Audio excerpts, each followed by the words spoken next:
Assalamualaikum warahmatullahi wabarakatuh. Alhamdulillahirrahmanirrahim. Bagaimana semua kabarnya? Semoga kita senantiasa dalam keadaan sehat walafiat dan dalam lindungan Allah Subhanahu wa taala. Yuk, hari ini kita belajar kembali. Kalian tetap simak videonya sampai selesai dan tetap bersemangat. Kita akan melanjutkan pada pertemuan-pertemuan sebelumnya, yaitu tentang khitan, dan kali ini kita akan bahas tentang tujuan khitan, manfaat dan hikmah dari khitan tersendiri. Mari kita buka pembacaan kita hari ini dengan membaca basmalah. Bismillahirrahmanirrahim. Adapun tujuan dari berkhitan secara syariat adalah yang pertama, menghindari najis pada anggota badan, terkhusus dalam kita melaksanakan sholat. Setiap seorang muslim apabila ia ingin mengerjakan ibadah, terkhusus ibadah wajib, maka syarat utama yang pertama kali adalah harus terhindar dari namanya hadas, baik hadas kecil maupun hadas besar, dan juga terhindar dari namanya najis. Dengan seseorang muslim berkhitan, maka ia telah menghilangkan najis pada dalam dirinya, pada anggota tubuhnya.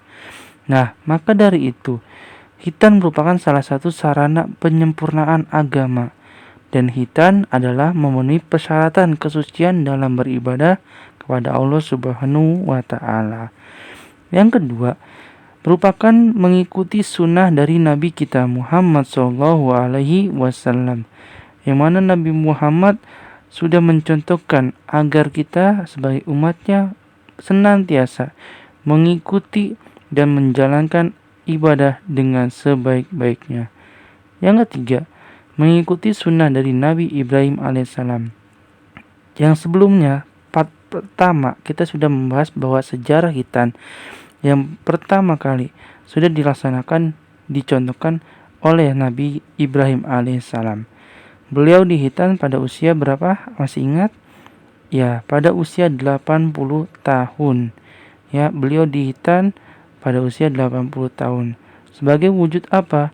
Sebagai wujud ketaatan kepada Allah Subhanahu wa taala.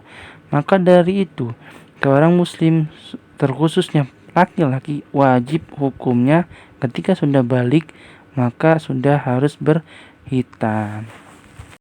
Manfaat khitan. Yang pertama, menjaga kebersihan. Seseorang muslim sudah semestinya harus menjaga kebersihan, karena kebersihan merupakan sebagian dari iman. An-nazafatul minal iman. Kebersihan adalah sebagian dari iman. Al-islamu nazifun. Islam itu bersih. Nah, dengan demikian seseorang yang berkhitan, mereka sama saja telah menjaga kebersihan dirinya baik secara lahir maupun secara kejiwaannya.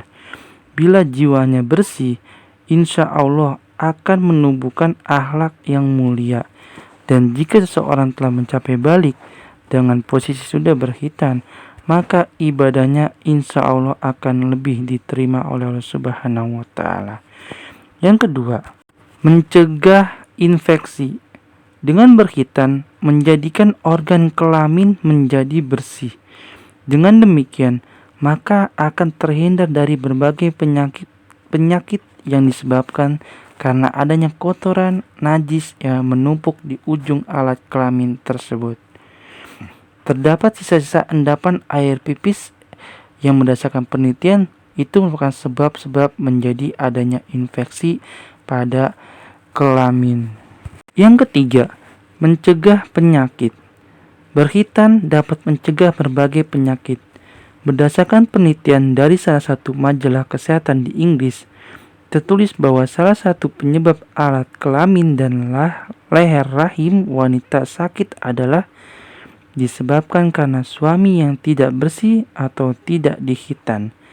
Semua ahli kedokteran bidang kelamin sepakat bahwa khitan adalah salah satu cara efektif dalam pencegahan penyakit sifilis. Jadi, mencegah penyakit jika kita sudah berkhitan, insya Allah.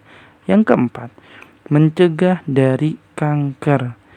Ya, penelitian menyebutkan sebab utama terjadinya sisa endapan air kencing tersebut, ya, yang menumpuk dengan tidak dibersihkan secara bersih karena tertutup ujungnya, maka itu dapat menyebabkan penyakit kanker kelamin.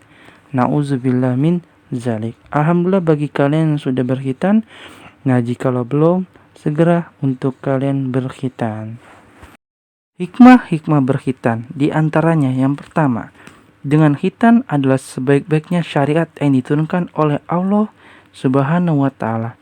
Khitan menjadi pelengkap fitrah atau kesempurnaan keimanan seseorang. Dengan berkhitan merupakan bukti ketaatan kepada Allah Subhanahu wa Ta'ala. Dengan berkhitan sama saja telah menjalankan perintah Allah Subhanahu wa Ta'ala dengan mencontohnya sunnah dari Nabi Muhammad SAW yang menunjukkan bahwa ketundukan kita dan ketaatan kita terhadap ajaran agama yang mulia, yaitu ajaran agama Islam. Dengan berkhitan, Allah pun akan mencintai orang-orang yang bersuci atau yang bersih. Sebagaimana Allah berfirman, Innallaha yuhibbut tawwabina wa yuhibbul mutatahhirin. Sesungguhnya Allah mencintai orang-orang yang bertaubat dan bersuci. Kita terdapat di dalam golongan tersebut. Amin ya rabbal alamin.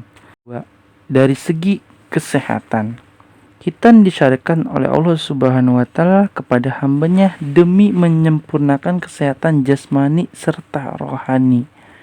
Dengan berkhitan akan lebih mudah membersihkan alat kelamin setelah kita buang air kecil.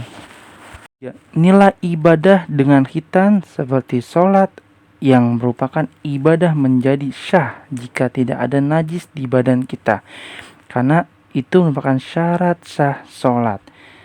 Begitupun dengan ibadah yang lainnya ada syarat wajibnya, ya. Salah satunya adalah suci dari hadas besar maupun hadas kecil dan juga suci dari najis. Dengan demikian, khitan akan terjamin kesucian dari najis yang sulit dibersihkan, dan insya Allah ibadah kita diterima oleh Allah Subhanahu wa Ta'ala. Amin.